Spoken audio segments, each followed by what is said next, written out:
Godavari Krishna delta మినహా రాష్ట్రంలో మిగిలిన అన్ని ప్రాంతాల్లోనూ హార్టికల్చర్ సాగును విస్తృతంగా ప్రోత్సహించాలని, రైతుకు ఎకరాకు ఏడాదికి కనీసం ₹1,00,000 ఆదాయం ఆర్జించడమే లక్ష్యం కావాలని ముఖ్యమంత్రి నారా చంద్రబాబు నాయుడు అధికారులతో అన్నారు.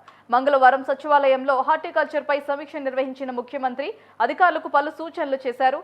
మిరప, అరటి, మామిడి, oil palm, cocoa, dragon fruit, జీడి మామిడి, కాఫీ, కొబ్బరికి, టమాటో, ఉల్లి ఈ 11 ప్రాధాన్య పంటలతో రాష్ట్రంలో 24 క్లస్టర్లు ఏర్పాటు చేసి రైతులకు తోడ్పాటు అందించాలని చెప్పారు. ప్రస్తుతం రాష్ట్రంలో 18.23 లక్షల హెక్టార్స్లో ఉన్న ఉద్యానవన సాగును వచ్చే 5 ఏళ్లలో రెట్టింపు చేయాలన్నారు.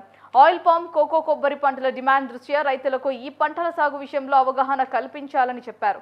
ప్రపంచంలో కోకో సాగులో 1% కన్నా తక్కువగా మన దేశంలో సాగు అవుతుందని, ప్రపంచ మార్కెట్స్లో ఉన్న డిమాండ్ను అందిపుచ్చుకునేలా 1,00,000 ఎకరాల్లో కోకో సాగు చేసేలా చూడాలని చెప్పారు చంద్రబాబు నాయుడు.